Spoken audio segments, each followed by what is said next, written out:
Laki oh. 7.9% yung i-improve ng optimization score ko pag naglagay ako ng broad match keyword. Hindi ko to gagawin. And syempre, I have to ask why. Unang-una kasi, alam ko sa mga past lessons natin, na-discuss natin yung match type. Yung match type, by default kay Google, is yung broad match. So, sinabi ko din doon na kung magra-run ako ng broad match lang lahat. Hindi ko siya isasali sa mga keywords ko na, for example, exact match, phrase match. So, hindi ko to, wala akong nirarun na broad keyword sa campaign ko na to. Walang broad keyword dito. Kasi, $1,000 lang ang budget niya per month. Okay? Hindi na yung ma-afford na mag-run ng broad match kasi madami kaming makukuhang mga gusto namin na mga high intent keywords yung tatargetin namin. Wala kaming broad match. Wala kaming top of the funnel na keywords. Naka-MOFU lang kami tsaka BOFU. So, hindi ko to gagawin. Kasi unang-una, pag inon ko to, magkakaroon ako ng hindi yun yung strategy namin eh. Hindi yun yung strategy namin ni client. Nag-agree kami na MOFU and BOFU lang ang strategy namin. Wala siyang budget to spend on collecting TOFU data. Pero, di ba, maalala ninyo, sabi ko, may naman eh, may algorithm na, mayroon ng machine learning yung broad match ngayon eh. Bakit hindi siya i-apply? May machine learning na siya. Pag in-apply ko kasi ito, kukunin niya yung spend, lahat. Yung ibang keywords, hindi na mag-spend. Kasi, since pagka naglagay ka ng broad match, sinama mo yung broad match mo sa ibang match type, uubusin ni broad match yung budget. Kaya, hindi ko to gagawin. Ngayon, gagawin ko, click mo itong tatlong to, di-dismiss ko lang siya.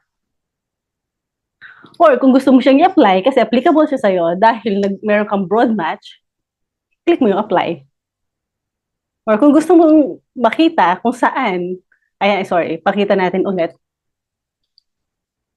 Alright, kung gusto mong makita, babalik lang tayo ha. Ayan. So yung broad match, gusto mong makita ano yung exact, gusto mo ng more details sa ang campaign, ano yung mga keywords na yon. So, dito kasi, pinapa-convert niya na broad match yung mga keyword. So, kiklik ko yung recommendation para basahin ko yung buong recommendation niya. Ito yung recommendation niya. Lahat daw ng ito, gawin kong broad match. Hindi ko gagawin yun. Unang-una, gusto ko ng more control kasi, kaya hindi ko yung gagawin. Sure ako sa strategy ko na gusto ko talaga phrase match.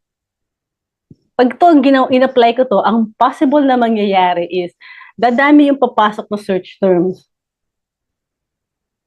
And then, kailangan kong mag-prune or magtanggal ng keywords or na search terms, most likely, few times a day.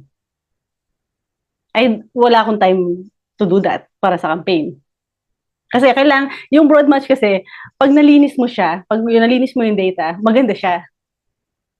So, ayun. So, hindi ko to i-apply. So, i-dismiss ko lang siya. Alright. Thank you for that answer. Mas clear na sa akin. Context talaga important. Dismiss recommendation. Ayan. So, dismiss na natin yun. So, nakita mo, nag-improve pa rin tayo yung optimization score. Kasi yung optimization score, kahit i-dismiss mo to, mag-i-improve yung, ibig sabihin, alam mo yun, parang parameter ni Google is, dinitingnan mo ba yung recommendation? I-apply mo ba siya o hindi? So, apply mo siya o hindi as long as may ginawa ka, aakit yung optimization score. Tips sa optimization score. Kailangan, as a PPC manager, make it a habit na parating nasa 90% and above yung optimization score mo. Gawin mo siya at least twice a week yung pag-update ng recommendation. Yung pag-dismiss or pag-apply ng recommendation. Kasi, it shows na tinitingnan mo yung tinitingnan mo yung campaign, di ba? Second, kasi may mga client talaga na, especially may mga alam, tinitingnan nila to, yung recommendation. And may mga sneaky agency na, say for example, hindi na masyadong happy yung client, no? I mean, mali yung word ko na sneaky kasi ginagawa ko din to. Ibig sabihin namin sneaky agency. Kaya for example, nagkaroon ako ng chance to audit an account, no? Isa sa ginagamit ko din to press on the pain points is yung optimization para maano yung pain na okay, especially kung nakita ko na hindi optimize yung campaign. Isa sa ginagamit ko parameter is yung optimization score. So hindi mo gustong so sa agency namin twice a week tinitingnan namin lahat ng recommendations. Dinidismiss or ina-apply yung hindi applicable. So, yun lang. So, ayaw mo na, may ibang agency na sabihin na, hindi, yung practice manager mo, hindi nagme-maintain kasi yung optimization score mo, 25% na lang. I mean, at least as a PPC manager, it's your job na tingnan mo tong mga to and i-dismiss mo kung hindi sila kailangan. It doesn't take much time. Complete advertiser verification. So, advertiser verification, kailangan to sa lahat ng accounts. So, kaya nandito pa to sa amin kasi 2 weeks pa nga lang 2 to 3 weeks pa lang yung campaign nagre-run. So, dito, hindi ikaw ang gagawa nito. I-guide mo yung client to do the advertiser verification. So, ang kailangan niya dito is business registration and ID. Yung ID must match yung account nung nasa payment method or yung nasa billing. So, hayaan ko lang to kasi gusto ko makita ni client, ma-remind siya parate. Iiwan ko lang to. So, once mo lang to makikita sa account, kung hindi ka pa nag-verify,